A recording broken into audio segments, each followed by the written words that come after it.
Welcome and happy Wednesday to everybody. It's Alan Watkins with Technology Transformation Management. To make it easier, that's what we do, but you can call us TTM. I'm very pleased today to have a guest, Matthew Millhauser. Welcome to our broadcast today, Matt. Alan, thanks for having me. It's a pleasure. So Matt's Vice President of Strategy and Innovation at Advantix. They are somewhat a hidden tool that we use quite regularly with clients over the years. I had the privilege a few years ago of sitting down with Matt, and I'm not sure his IQ level, but I would say wicked smart guy. Sorry if I make you blush on that, Matt, but definitely impressed the heck out of me. So you're running you guys recently acquired another partner of ours, Terra Nova. Help me understand. I know we've got some about Advantix, but how did that correlate? How did that bring the organization together? Tell me more about that acquisition for you guys. Sure. So it kind of folds into my role at Advantix in general. So corporate strategy as an umbrella term encompasses quite a bit from revenue generation to process improvement to mergers and acquisitions, so any kind of M&A activity.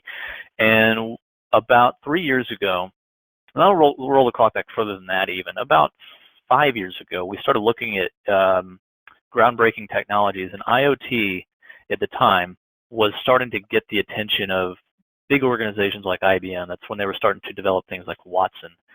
And we started looking in the IoT industry, and trust me, Alan, this is relevant to the acquisition, but we started looking at the IoT market, and we saw a great opportunity to get into the ground floor, and we acquired a company that has become known as ThinAir. And ThinAir, generally speaking, offers a variety of different IoT applications, mostly in the healthcare industry, but it's pretty multi-vertical, around asset tracking, so people, places, and things, understanding how those things work with one another, so what assets come into contact with other assets, tracking through life cycles and so forth. And in the process of doing that, we started directing our focus, of part of our company at least, we started shifting part of that over to supporting the ThinAir organization from an operational and a sales perspective. So we kind of bifurcated our team between Advantix and the IoT company. And as we started investing more time on the IoT side, and we never lost sight of our core bread and butter, right, our expense management piece, that was still running. But as we invested more time of our leadership in looking at the IoT market, we came across Natasha Royer-Kuhns and Terra Nova. And Natasha had been active in what's been called the machine-to-machine market for a very long time, telematics, things like that. So think of fleet management and trucks and being able to track those assets and so on. And in reality, IoT has been around for a very, very long time. We just now started calling it IoT. I mean, these are old, smart meters and machine-to-machine applications. They've been around for a decade plus. But we came across Natasha and her work that she had done in the machine-to-machine world, and she had done some pretty unique and innovative things. And so we started sparking up a conversation with her, more so as an industry peer in that specific regard, in regard to IoT. And that led to conversations about what Terra Nova was doing from an expense management perspective, which correlates with what Advantix's core business is. Yeah, I know we were kind of mid into a very large energy project with them as the acquisition went, and what was great was it kind of solidified everything under one umbrella, and brought the strength, I think, of the inventory and the technology into one. And it just, I don't talk about clients specifically, but this was a manufacturer looking at multi-million-dollar a month revenue stream and value proposition of internet enabling their devices essentially, and be able to push new products out to their clients. So it was really neat timing for that, and I was excited about it. But I want to let the people on the call kind of understand that a little better. Sure, and you hit the nail on the head.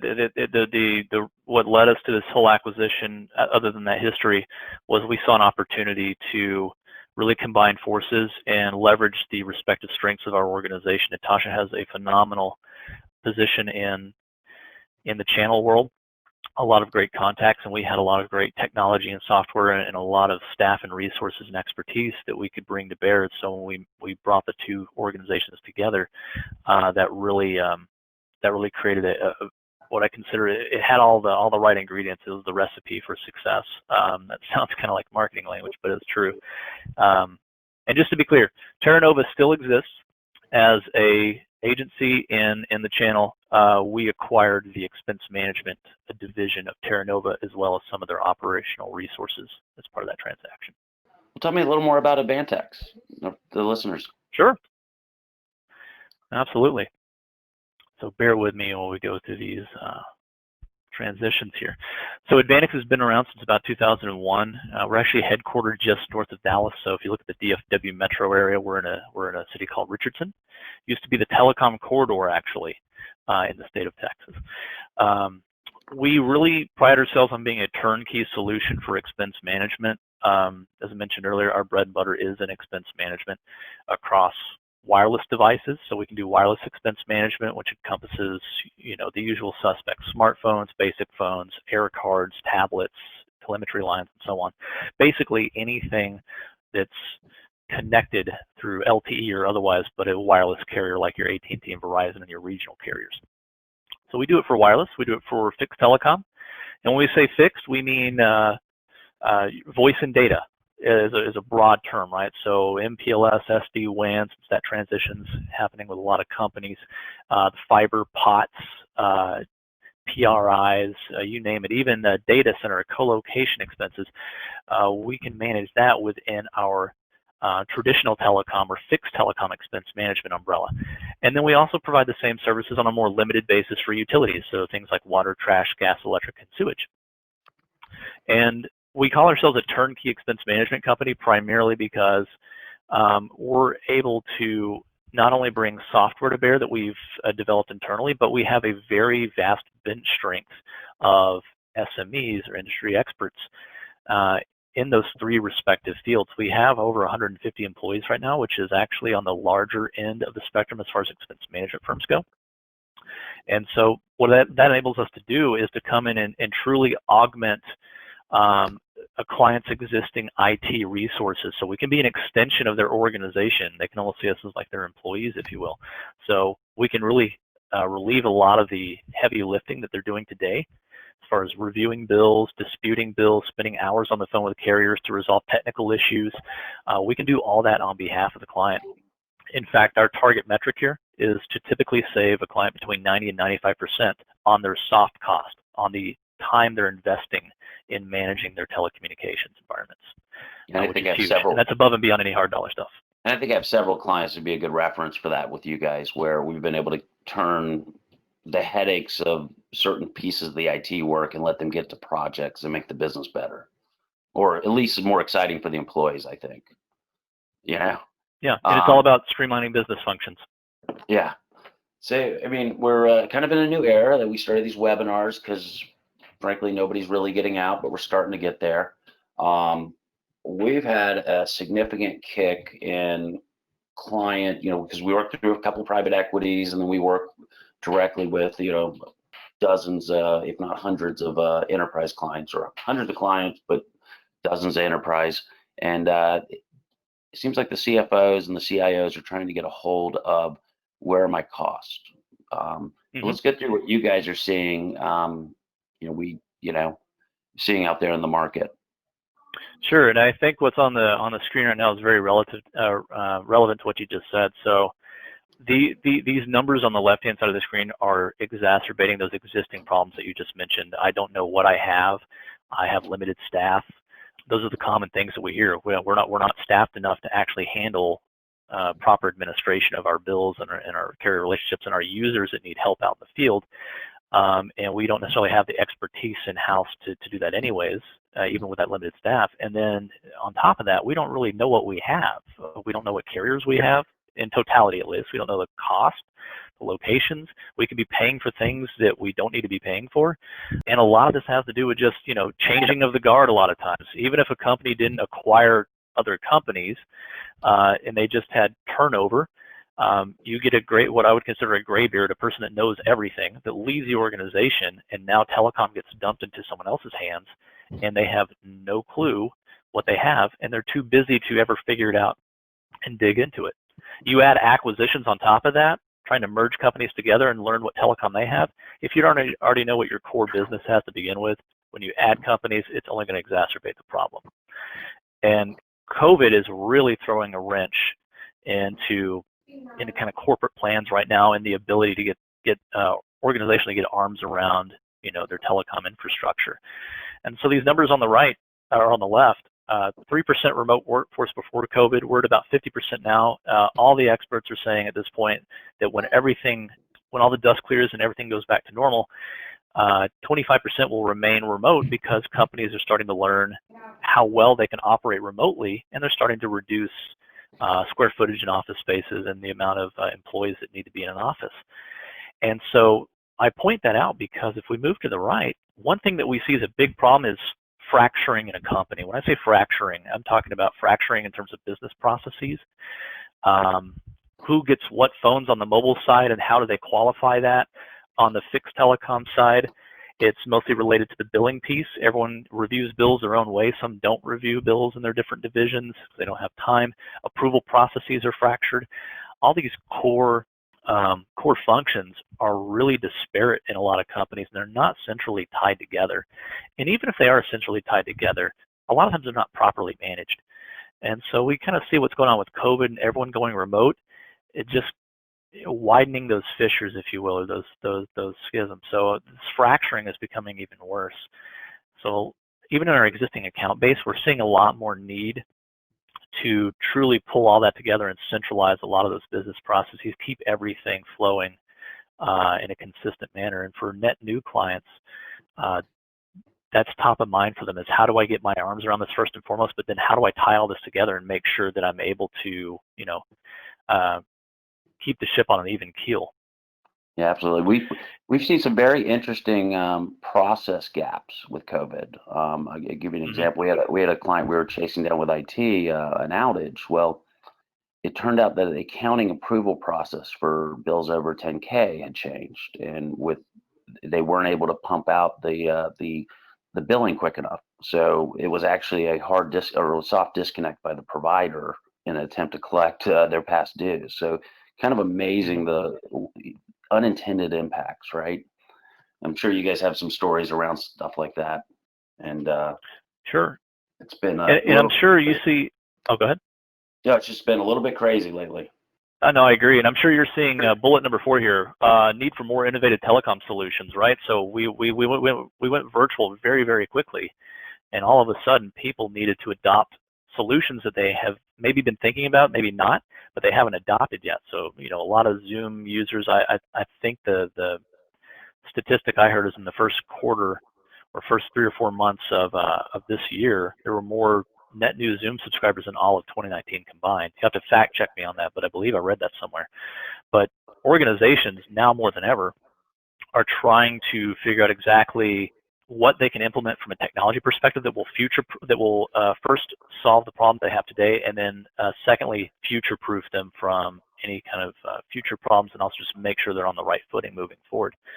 And so I'm sure you're quite busy in that area, which that introduces things like SD-WAN, which was already kind of running its course, but that's been accelerated, if you will, moving to SD-WAN and other newer technologies. And the thing about those is, with SD-WAN specifically, and some of these other new technologies, is it really breaks up what used to be a single vendor or limited vendor solution, breaks them up into multiple other vendors in order to achieve that technology, and also to achieve the cost reduction that's associated with it.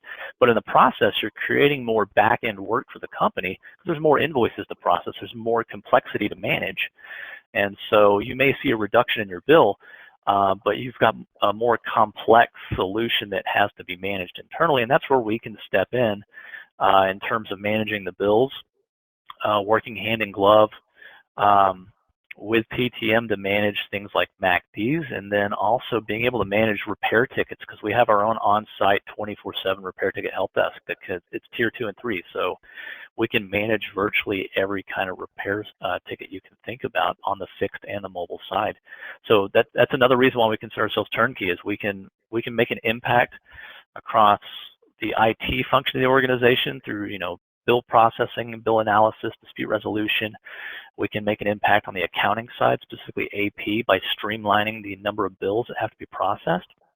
And then we can also streamline the IT and procurement ends from a help desk perspective, as well as a procurement perspective. We know a lot of clients taking advantage of that. Go ahead. I'm sorry. No, absolutely. And we kind of went over this, what's driving the need. It's keeping pace with rapid changes in technology, but also the billing standards behind that too. Because FCC always, every year they typically release guidance that dictates that billing standards have to change. Sometimes the provider just does a billing system update, change fields around. And if you're not staying on top of that, it can really screw up your ability to get payments processed to the provider and potentially put you at risk for, what you just mentioned, a soft disconnect or late fees. Other thing, lack of resources and required expertise. We touched on that a moment ago. We just touched on fragmentation of the data and the core processes. So getting our arms around what we have, where it's at, but also being able to manage that from a business process perspective ongoing is a challenge. And there's usually minimal visibility in general in the organization. So we've gotten into some situations where we've worked with Fortune 100, 500 companies that you would think they have a very robust method of tracking their telecom inventory, and they're managing off of spreadsheets. And there's nothing wrong with spreadsheets, but it's a very, I won't use the word archaic, but I'll use it anyways. It's kind of banging rocks together whenever you're talking about having to manage, potentially a multi-billion-dollar organization's telecom spend. So basically at Advantix, the way we solve this is what I talked about at the top of the call, right? So these first three items, MMS, TEM, and UEM, that would be the mobility managed services, our traditional fixed services, and then our utility services. We augment that core with things like business intelligence. So we invested quite a lot into Tableau about 6 years ago, and we have a business analytics platform called Atom that's built on top of Tableau to really provide some powerful analytics and trending analysis behind telecom spend and telecom asset counts. And then we have the ability to deploy global mobile connectivity through a smart SIM that we just spun up about 1.5 years ago. And we also are one of the few TEM carriers out there that have true API integrations with some of the major carriers. Primarily on the mobile end, AT&T and Verizon, last time I checked, we were still a top API, they call it API partner, but we have the top API tie-ins with those carriers. So we're a very forward-thinking organization. We try to let technology do as much of the heavy lifting as possible, while recognizing that sometimes you cannot take the human element out, and you absolutely need that human expertise and that touch to make sure you're covering all bases. I want to dive in there a little bit because, the market in TEM, we manage numerous clients bring their own TEM, and there's been a lot of consolidation in that space. And I would say if you were on a TEM that has been consolidated, or one of those companies, I don't like naming names, but reach out to us because I'd like to get you a demo of Advantix. It seems the innovation level in a lot of the platforms in the TEM space, and that's telecom expense management, if anybody's not aware of the acronym, hasn't really been there. It's been more corporate to corporate acquisitions and then merging them together, where your platform has been built kind of from the ground up. APIs, it's got everything you need, is what I found, but you guys have gone a bit further in almost every segment. And most of that I've seen is actually customer demand that's built the product. Is that accurate? That's accurate. So we operate, for all the IT folks out there on the call, we operate on a Scrum environment, and we operate on 2-week sprints.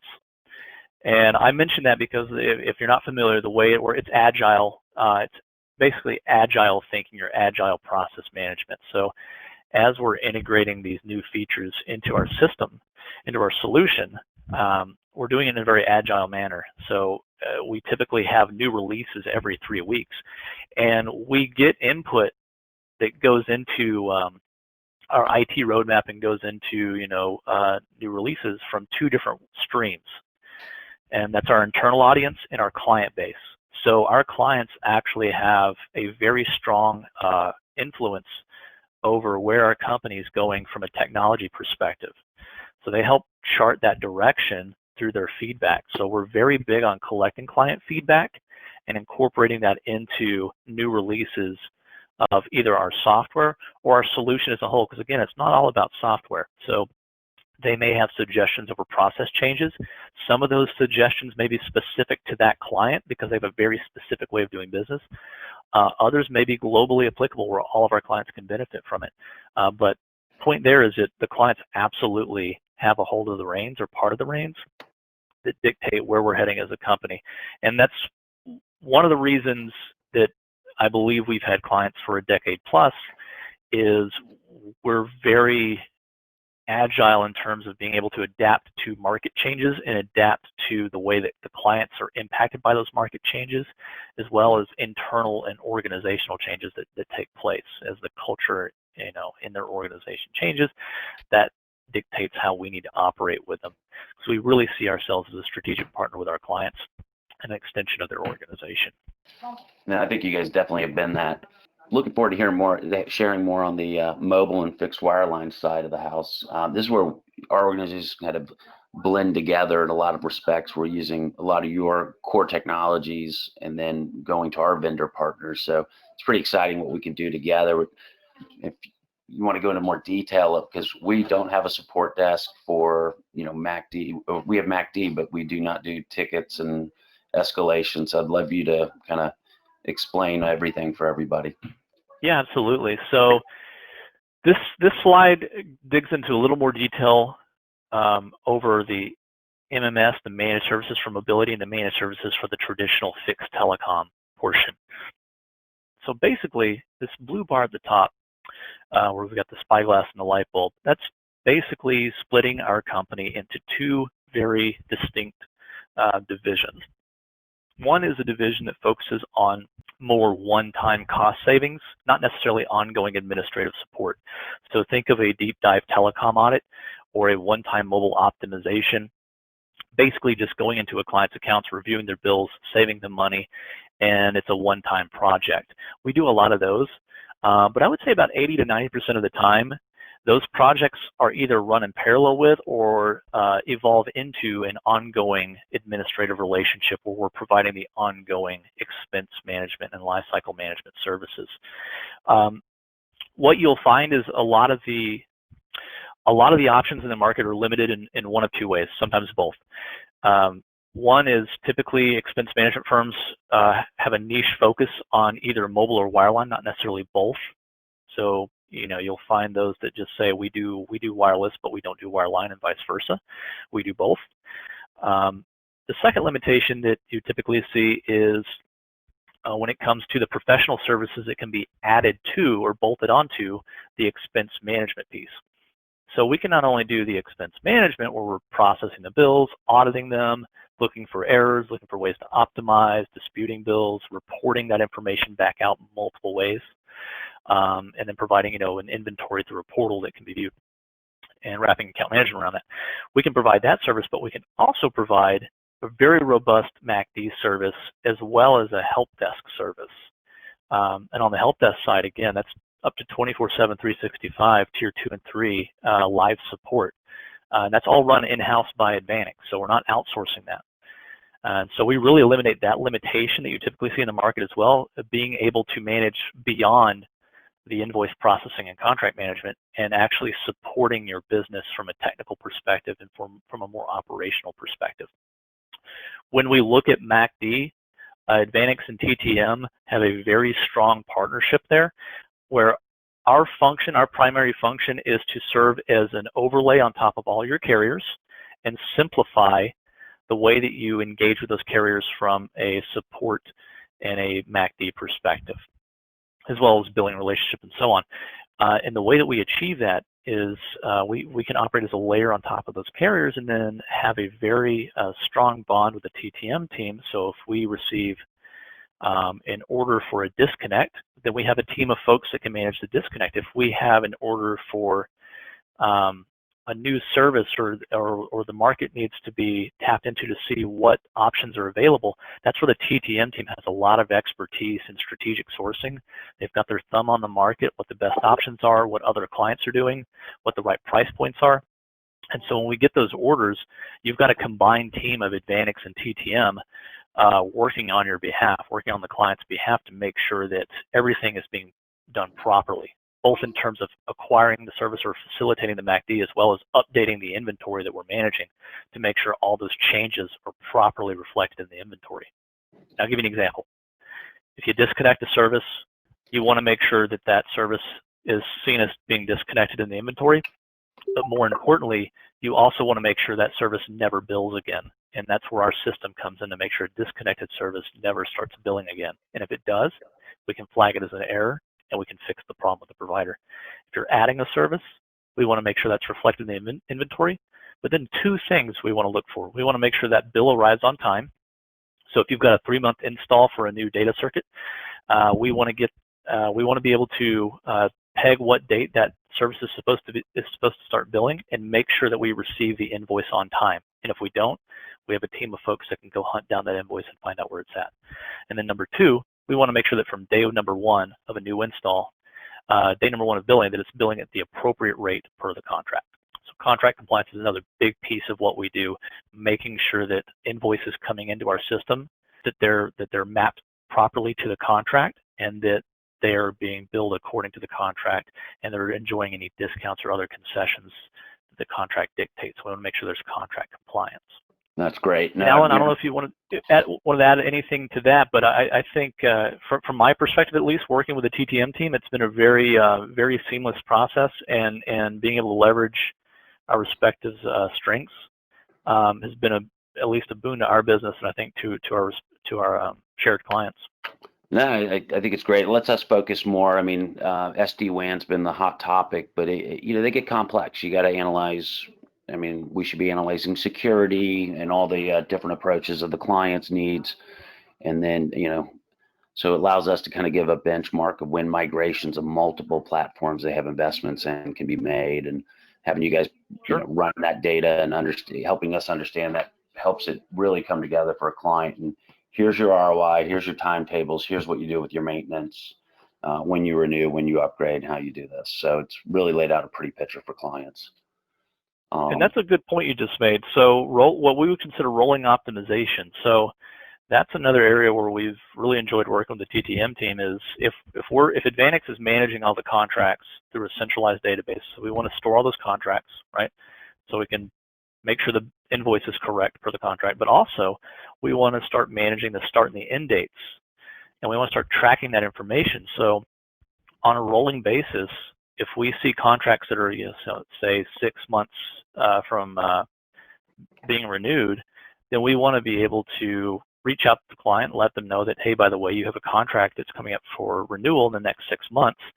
And then what we've enjoyed with the TTM team is that we can have collaboratively work together prior to that notification to a client and come back to the client with not only the notification, but with options too, right? So we can come back to them and say, hey, listen, it's expiring, but here are some options that we can start talking about as that date approaches.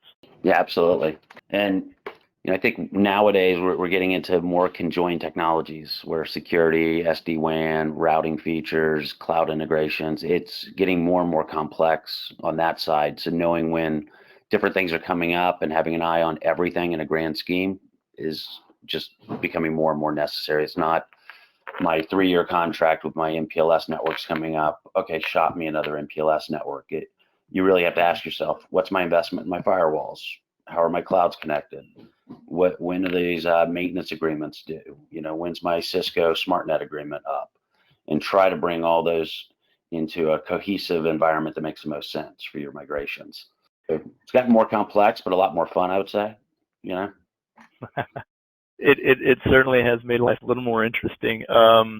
You touched on something else that raised my antennas, and that is being a more strategic partner to a client. So that's another big area, at least where I focus, is on the corporate strategy side. So when we talk about our account managers, a lot of these folks are strategic folks. So we want to have at least QBRs or quarterly business reviews with our clients. We want to meet with them on, an every 3-month basis if possible, where we're bringing together the combined team. So Advantix, TTM, and the client to sit down and talk about exactly what we've been able to achieve in the past quarter, how they're positioned as an organization when benchmarked against the market, including our internal client base. So how are they operating relative to their peers? And then learning a little bit more about their strategic IT vision and what initiatives they're working towards and how we may be able to assist as they work on those initiatives. And then these QBRs typically turn the last half into a brainstorming event where we're talking about things like those new technologies, the complexity behind it, but how we can really bring the right expertise to bear collectively in order to develop a cohesive strategy around it and really chart a path forward from them and help the client build a comprehensive telecom strategy that really does future-proof them. So I know thinking of rolling into a TIM or doing an audit can bring a client a little bit of concern in the process. Detail how you guys make it a little bit easier for customers. What's engaged and what's their engagement level in getting started? Sure. So we're a little bit unique in that respect that we have a dedicated PMO, a project management office internally that's staffed with PM and related resources. So we've made some pretty significant investments in that side of the house. The challenge that you hit across the board when you're adopting a new technology, a new vendor, is a lot of times it's a very fragmented approach to implementation, right? So you might have someone that is an account manager, they're not necessarily a project manager, but you have all these different resources that are focused in other parts of the company that are also trying to get your solution up and running. And that comes across very clearly. It's not very structured. A lot of times the client feels like they're having to chase down the vendor to find out where things stand. And that's never a position from a vendor perspective where I sit where we want to be. So we about a decade ago invested heavily into a PMO, built that PMO up over the years. So when we go into an audit or we go into managed services and we're spinning that up, we handle, I believe the metric is, we handle about 97 to 98% of the workload. Generally speaking, the only thing we're looking for our clients to help us do is, number one, get access. So get letters of authorization in place so we can actually do our job. We can start pulling invoices and building the inventory. And then during the implementation cycle, outside of getting access, sometimes we need help if we're building a solution that includes a portal and reports, putting those deliverables in front of them and making sure that those are properly approved by the client. So really, those are the only two things we're looking for. And generally, most clients spend maybe 30 minutes to 45 minutes a week on the phone with Advantix during implementation. And those are mostly just status calls to go through exactly where we're at in the process, what any big hangups that we need their help on. We discuss those, basically surprising them of where we're at. And then we manage these implementation projects out of some web-based tools too. We utilize something called Teamwork that's just broadly available in the market to tie together all the different participants of an implementation across Advantix resources, TTMs, and the clients. That's great. So people should not be scared to get started. No, it requires very, very little time, especially right now. And we're onboarding clients in COVID. And right now with COVID, as you know, staff levels have been cut dramatically with a lot of companies, just across the board, virtually every industry, especially hospitality. And we're still onboarding accounts primarily because it doesn't require much, if any, of their staff's time. It just requires a little bit of their attention. And just for rough numbers, how quickly can we get up and running? Well, because since we're applying that much focus, dedicated focus, on the mobility side, we can typically get a managed services solution up and running within 30 days or less. And that's soup to nuts, everything. The only thing that doesn't include is if we're doing any kind of API integration or soft integration with a ticketing system of a client, for example, which we can do that. On the fixed telecom side, typically it's 90 days or less where we're fully up and running with a managed service. Yeah. And that includes getting the inventory constructed and validated. And I think it's important everybody knows there's quite a bit of meat on the bones. I mean, in our 10 years of doing this, we've consistently broken 28% reductions in cost while delivering the same. And this is on the fixed wire side. While delivering either equal or better outcomes on the network performance. Mobility, we relied on you guys pretty heavily, and that's been pretty well. And then we've recently added in Cisco SmartNet support about 2 years ago, and being able to negotiate those. They're not up at the 25% or 28%, but they're one every 3 years or every 5-year contract, and they're pretty significant savings for clients and pretty simple to get going. So I'd love to connect with everybody. We have numerous documents from Advantix covering them if you want to download them from within the web portal here. We also are hosting these every 2 weeks, bringing in different vendors in the COVID era that we felt were relevant from security standpoint to bill management and audit, which I think this is actually top of mind with the executive leaders and most of the organizations. Matt, what note do you want to leave us on? I'd like to leave you on this note right here. So bringing all this together in the form of a recent case study. So this is in relation to an actual audit that we recently did for a home mortgage company.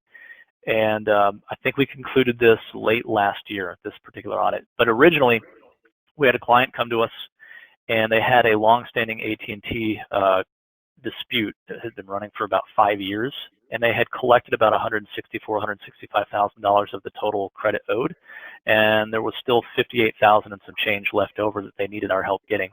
So the genesis of the engagement was really centered around just getting that last bit of credit that they were having difficulty getting from AT&T. And what we ended up doing when we dug in is we found an additional $133,000 on top of the $58,000. So we were able to get them an additional credit of $191,000 for a total of $350,000 in credits, which was a crazy number, especially whenever you look at the bill. And here's the bill. So highlighted in green or circled in green is that $191,000 credit. And again, that's from us going after the 58 grand as well as that additional 130 or so that we found.